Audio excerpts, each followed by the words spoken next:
Spectacular October evening out there, folks. Hope you had a great Tuesday. Not a cloud in sight, but beautiful foliage on the tree line here down in Richmond at the Preserve. And we bring it back here to the center of the city. Beautiful evening in Providence to take a walk down by the river. Really, whatever you're doing, temperature's still in the 70s out there right now. A few spots, and mainly the coastal locations like Westerly, are starting to fall into the 60s. But anyway, you slice it. It's about as good as it gets here in the second half of October. We've got one more fantastic day for you tomorrow before things start to change. A front comes through on Thursday. It'll bring a sprinkle in the morning, but mostly dry, and then more sunshine, but much cooler end to the week. Then another front comes through on Saturday, and this one will knock the temperatures down again, but also on the drier side, and then we will continue to build those temperatures back. Halloween looking like it could be a very warm day once again. So here's our high right now.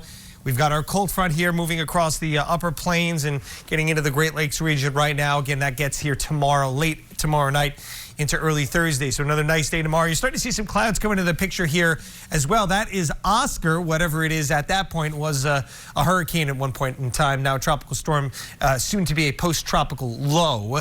And you can see the high clouds. Maybe we see some of those streaming in here during the nighttime tomorrow into early Thursday morning, sort of sucking the energy out of this cold front. You wonder why you see those showers just kind of dissipating across our area. There's not as much punch with this, and a lot of that is likely because this is the piece of energy that sort of absorbs that cold front.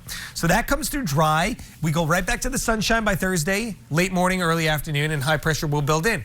Another cold front on its heels right here.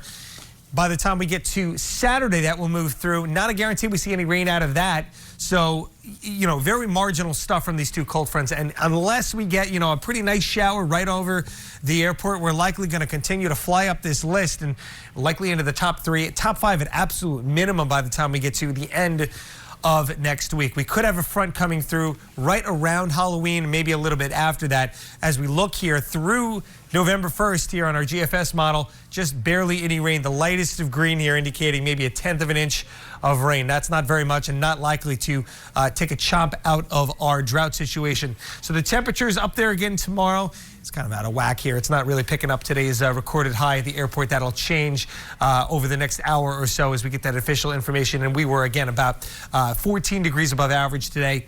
We'll slowly start to come down again for the end of the week, and then you get that big breakdown, much chillier air by the time the second cold front passes Sunday into Monday. But look at this, way back up there into the 10 to 15 degree above average range by the end of next week, and that coincides with Halloween. So could be a warm one out there. And I know that's great for those of us maybe that don't have the biggest, fluffiest, or furriest of costumes out there.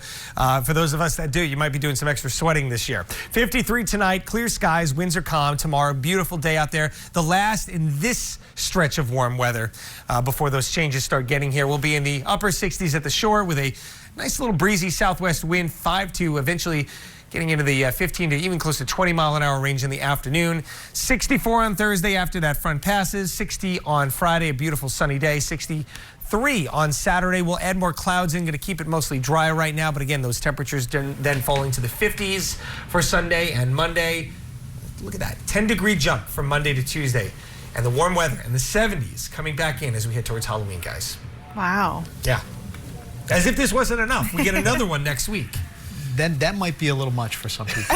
It might be a little much for the folks who love fall. Yeah. And by folks who love fall, I mean Christina Shalhoub. You know, I mean, yeah, she's right. the There's a line. warm coffee, the sweater, the cold day. Yeah. I mean, that's not happening with this. Well, we'll have we'll see her on Thursday. We'll have a chance to discuss this with her. We'll tease her about it because it's 75 tomorrow, right? So Yes. we've had 3 in a row. 3 in a row. Well above average. I would say we're probably going to have at least 2 70-degree days next week, if not 3 again. Wow. Maybe 80's a stretch for the the final days of October, but it'll be pretty close, I think, in some areas across the Northeast. Does this mean Mother Nature's going to come back with a vengeance when it comes to winter and snow? Tiffany, I think about it every day. I think about it every day. I say, oh boy, we're going to get it. We're going to get it this winter, especially after 2 virtually snowless winters. What we were talking about last week when the NOAA forecast came out, which was going into from an El Nino pattern to a La Nina pattern, which oftentimes can be a little bit more of a bigger deal in the winter for the Northeast. So we will see.